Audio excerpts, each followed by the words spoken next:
ñu nekk ak coach Xewar gi Mohamed Pereira coach ma lay wax félicitations suite à ce match nul yombul woon au début on a vu une très belle équipe de Yaakaar mu ñëw imposer wu physiquement procéder aussi par attaque placée ba dugal la mais au retour des vestiaires ñu gis beneen équipe bu Xewar gi indi beneen jeu beneen dynamisme ak ay changement ba ngeen égaliser finalement avec ce match nul ba réaction nga am. waaw je vous remercie maa ngi gërëm ñëpp question bi nga posé c'est pertinent mais noonu la fa mën a demee chaque fois da ngay xëy sa kër pour indi ndam mais boo ñëwee dina am beneen façade boo xam ne nii moom la équipe bi di indi. premier mi-temps am nañ si occasion am nañ 2 occasions yoo xam ne nii booy waroon nañ ko dugal ñu ko mais par la suite ñoom occasion boobu buñ ko kiiyee ba pare après par la suite ñoom ci la ñu amee seen occasion ba waa ji ñëw accès ba dóor bal bi dugg mais au vestiaire lu ñu wax gars yi mooy les points mooy maanaam match bi c'est pas encore perdu match bi jàqaguñ ko wax ak gone yi ba ñu xam ne ni carrément ni ñoom ñu ngi si biir match bi deuxième mi-temps bi ñu ñëwee nag ñu leen galvaniser nag looloo tax nag ñu am réaction boobu parce que ay gone yoo xam ne dëggal nañ ñu waaw équipe bi nag maa ngi félicité équipe bi nag du fait que ils ont produit un bon jeu waaw loolu moom ñu ngi leen di félicité mais au retour nag ñun nag suñu gone yi moom ngàcce ngalaama quoi maa leen ñu remercier bu baax. mais dañu gis ne première mi-temps dafa mel ni défi physique bi l'équipe dafa mel ne dañoo xawoon sonn bien par rapport à la fraîcheur équipe bu Yaakaar bi ñoom lañ gën a sentir ñoo leen gën a nekk ci première mi-temps c'est dû à quoi à la fatigue wala phase nationale yi dafa laisser ay traces ba tey. non du phase nationale yi sax mais parce que xam nga joueurs yi bëri dañuy ñëw veille bi loolooy tax fraîcheur physique bi du mën a am te puis tamit cohésion équipe bi en général ñu si bëri duñu entraîné ndoo ñii dañuy jógee Dakar di ñëw loolooy waral loolu nag boo xoolee suñ milieu terrain bi looloo ko indi parce que am na ñoo xam ne nekkuñu au top parce que équilibre bi du am parce que ñii dañuy nekk au top ñii duñ nekk au top léegi par la suite loolu nag crème boobu moom boo ko xoolee après par la suite rectificatif bi day ñëw quoi vite fait nga xam ne ni carrément joueur bi moom nekkul à son niveau loolu kese la woon loolu la ñu remarqué li nga wax ni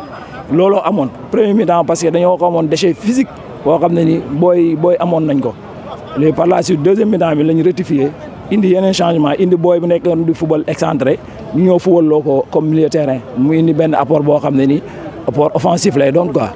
léegi ñee moom am na ñaar ñoo xam ne ni physiquement taxawuñu boo ko xoolee après deuxième mi-temps la ñu def changement bi. 1 point après 2 matchs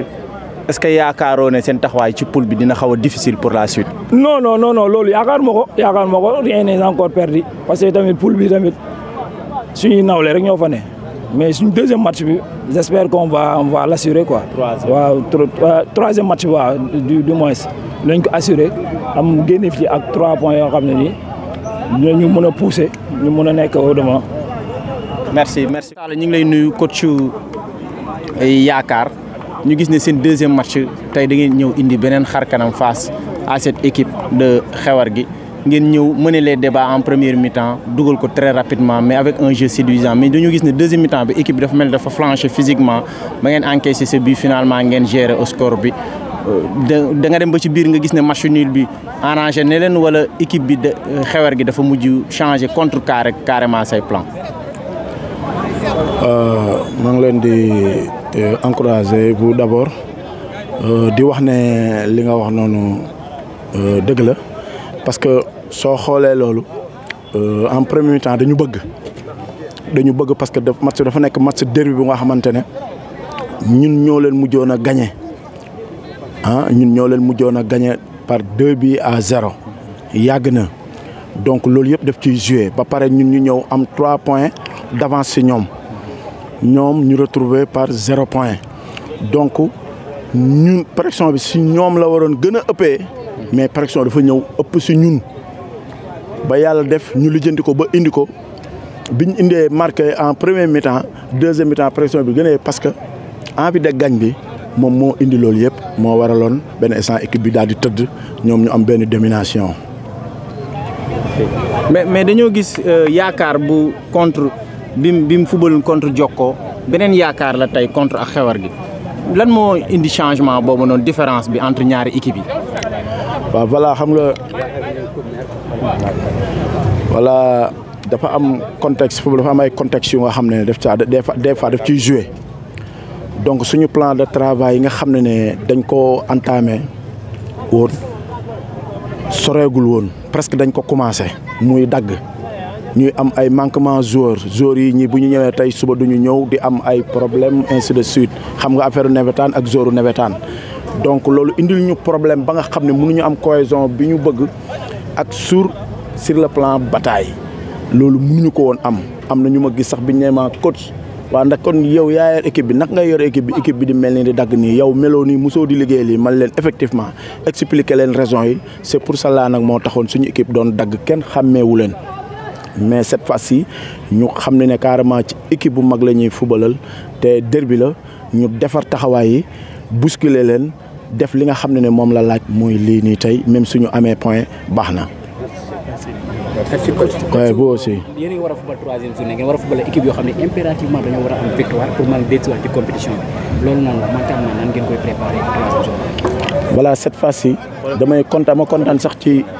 kontaan sax ci question boobu c'est parce que ñun déjà nii am nañu tempo déjà mooy lii ñu entamé match bii nii ñu entamé gën nañu di xamaat joueurs yi di gën di xam taxawaay am na yenn joueurs yi nga xam dama leen modifier seeni poste parce que soo xoolee le arrière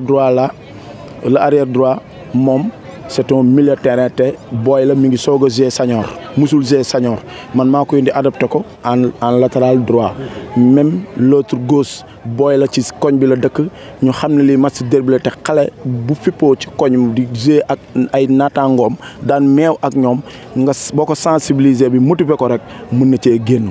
moo taxoon ñoom ñu indi leen ci loolu kon li nga wax noonu nii lañ leen di ñaaxeewaat gën a yokkaat entraînement yi intensité bi bëri c'est parce que li ci des lépp foofu la dafay am intensité. Merci. Terminé après une très belle journée qui a vu deux belles affiches ici au stade Iba Gaïndé Mbacké en levée de rideau dañoo amoon ci match bu neex ci ñaari équipe yu amoon taxawaay au début tout comme deuxième heure bi mu jeex ni léegi muy diggante Xewar gi ak Yaakaar ñu def match nul 1 but partout mais daal ñaari match la yoo xam ne ça avait retenu l'attention de tout le monde mu jeex ci ce score de nul 1 but partout. Demain c'est la zone 3A bu Touba moom mooy ñëwaat avec 3 belles affiches ñuy am ci diggante ñaari tali ak Disso en première heure Ramdan Gouygui deuxième heure mais en troisième heure on aura le derby de l'Est ci diggante Madiana ak moom sa réew di ñaari équipe yoo xam ne ñoo nuroo lépp presque nuroo ay couleurs bokk ay supporters bokk zone bu ñu dëkk donc ce sera un chaud derby ici au stade Iba Gaïndé Mbacké à 20h inchallah à suivre en retransmission en direct sur Xibar Rewmi et chaîne 7. Merci Assane, on se donne rendez-vous à demain inchallah.